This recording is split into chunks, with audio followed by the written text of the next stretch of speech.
2023년 9월 6일 목요일입니다. 오늘 예수님의 친언 347번째 꼭지는 마태복음 22장 23절에서 32절까지의 말씀입니다. 우리가 말씀을 함께 읽어보십니다.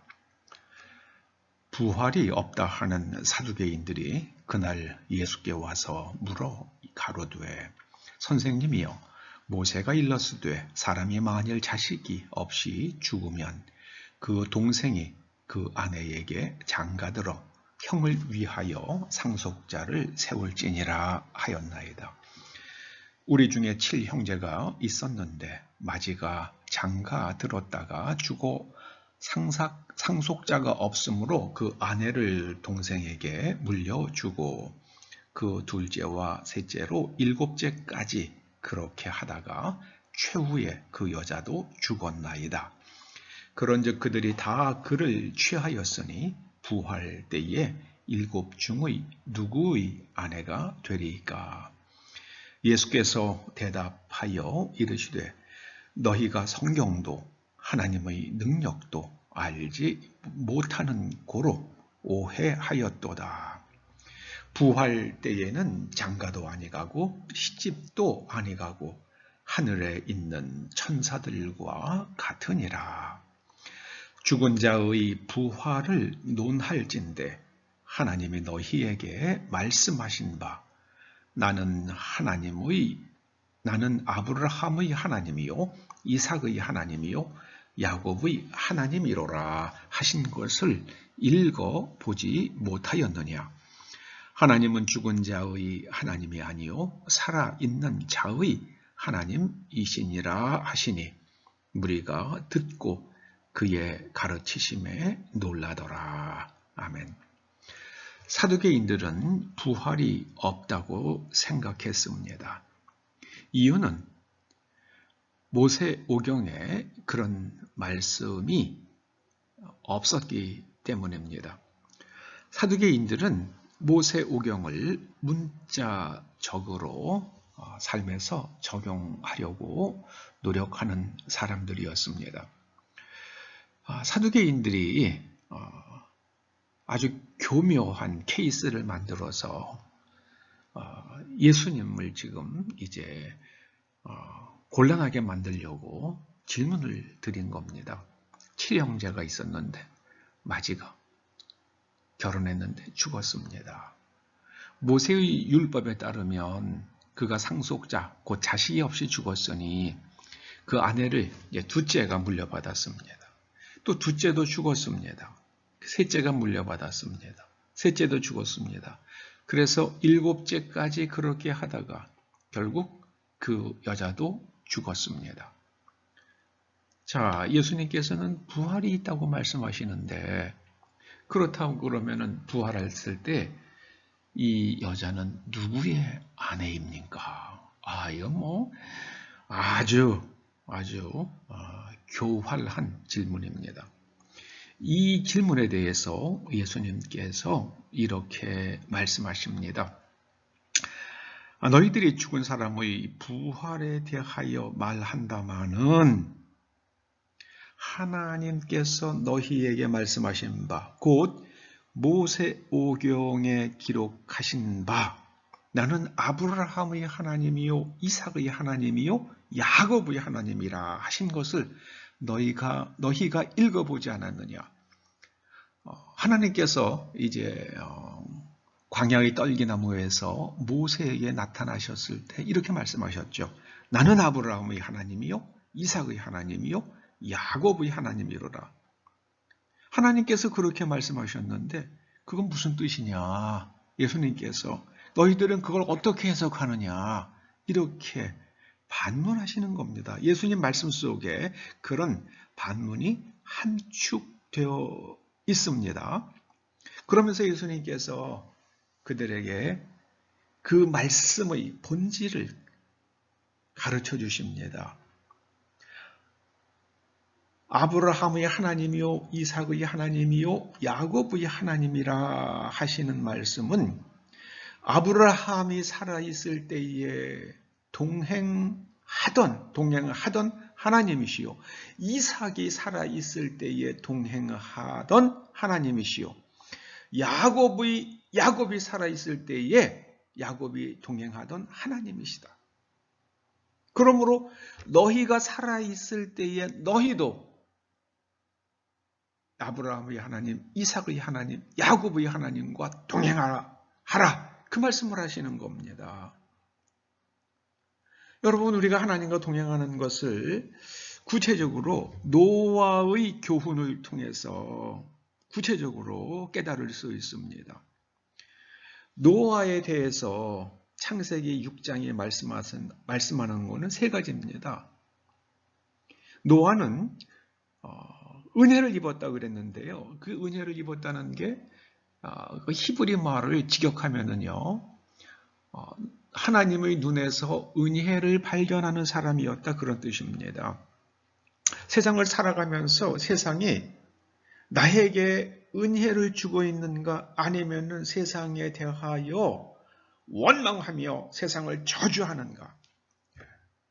노아는 세상에 대하여 세상이 얼마나 악했습니까? 그럼에도 불구하고 그 악한 자들이 사는 세상 가운데서도 하나님께서 나에게 은혜를 베푸시는 것을 깨달은 사람이었습니다. 그리고 야곱은 의인이었습니다. 노아는 의인이었다고 성경이 증거합니다. 의인이란 그 내면을 하나님의 말씀으로 재구조화하여 하나님처럼 생각하고 판단하고 행동하는 것을 말합니다. 그리고 노아는 당대의 완전한 자라, 이렇게 또 성경이 증거하잖아요. 그 완전한 자라는 말, 이시탐은요, 하나님께서 기대하시는, 사람에게 기대하시는 수준까지 성장한 사람이다. 성장한 사람. 하나님께서 기대하시는 수준까지 성장한 사람을 구약 성경은 이시탐, 완전한 자라 그렇게 말씀하는데요. 이게 신약 성경으로 오면 이걸 온전한 자 이렇게 표현을 합니다. 이시탐을 욥기에서는 욥을 가리켜서 말씀할 때는 우리말 성경이 온전한 자 이렇게 번역을 했잖아요. 여러분, 마태복음 5장 48절 보세요. 예수님께서 친히 하신 말씀이죠. 하늘에 계신 너희 아버지의 온전하심과 같이 너희도 온전하라. 우리는 하나님께서 우리에게 기대하시는 수준까지 성장해야만 합니다. 누가복음 6장 40절이 말씀합니다. 무릇 온전하게 된 자는 그 선생과 같으리라. 우리가 하나님께서 기대하시는 수준까지 성장해 가면 너희들이 내 수준까지 올라오는 거야. 오늘 주님께서 그 말씀을 하십니다. 그래서 선생은 주님을 말씀하시는 거잖아요. 너희가 하나님께서 기대하시는 수준까지 성장하면 너희들이 내 수준까지 올라오는 거야. 예수님께서는 그렇게 말씀해 주세요. 우리가 그렇게 말하면은 교만한 게 되지만 예수님께서는 우리들에게 그렇게 말씀해 주십니다. 요한복음 17장 23절 말씀하죠. 이렇게 말씀하십니다. 그들로 온전함을 이루어 하나가 되게 하려 함은. 여러분, 예수님과 하나님께서 이제 하나가 되셨다고 예수님께서 말씀하시잖아요. 어떻게 해요? 하나님께서 예수님 안에, 예수님께서 하나님 안에 계심으로 예수님과 하나님은 하나가 되었다고 예수님께서 친히 말씀하시잖아요. 그런데 너희들이 온전함을 이루면, 내 말이 너희 안에 너희가 내 안에 있으면 너희가 나와 함께 하나가 되고요. 예수님과 하나님이 하나가 되셨으니까 너희들도 하나님과 하나가 될 것이다. 그 말씀을 하시는 겁니다. 이건 참 우리가 감당하기 어려운 말씀이지만 주님께서는 그렇게 말씀하세요. 이게 요한복음 17장 23절 말씀입니다. 그래서 온전함을 이루어 하나가 되게, 온전함을 이루어 하나가 되게. 여러분, 하나님과 동행하길 원하십니까? 그러시면 하나님께서 기대하시는 수준까지 자라가야만 하는데요. 하나님께서 기대하시는 수준까지 자라는 게 무엇인가? 성경은 두 가지로 말씀하십니다. 하나는요, 성령의 열매를 맺으라. 성령의 열매를 맺으라. 사랑과 희락과 화평과 오래 참음과 자비와 양선과 충성과 온유와 절제의 사람이 되라. 그렇게 말씀하십니다. 그리고 베드로 사도로는요. 아니, 베드로 사도가 아니라 베드로 사도께서는 너희들이 하나님의 성품을 가져라. 하나님의 성품을 가져라.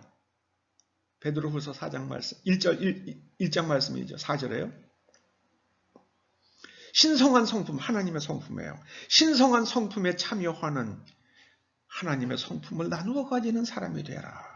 그러므로 하나님의 성품을 나누어 가진 사람, 하나님께서 기대하시는 수준까지 그 성품이 자라간 사람, 그런 사람은 어떤 사람인가?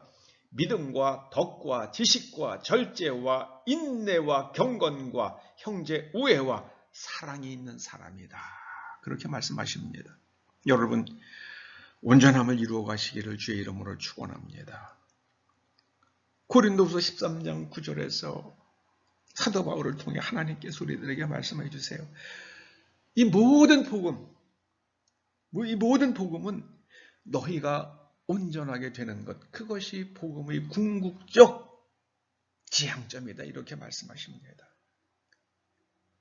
하나님은 살아있는 자의 하나님이십니다. 우리가 살아있는 동안 하나님께서 우리에게 기대하시는 바를 기대하시는 수준까지 온전하여져서 하나님과 그리스도와 하나가 되는, 그래서 우리가 죽은 다음에도 하나님의 영원하신 품에 들어가는 복 있는 사람들 되시기를 주의 이름으로 축원합니다. 기도하시죠. 주님 감사합니다. 주님 감사합니다. 우리가 이렇게 살아있을 동안 하나님과 동행하며 하나님께서 기대하시는 수준까지 자라가는 그 길을 말씀해 주셨사오니 우리가 성령의 열매와 하나님의 성품을 가진 사람들 되게 하여 주시옵소서. 예수님의 이름으로 기도드리옵나이다. 아멘.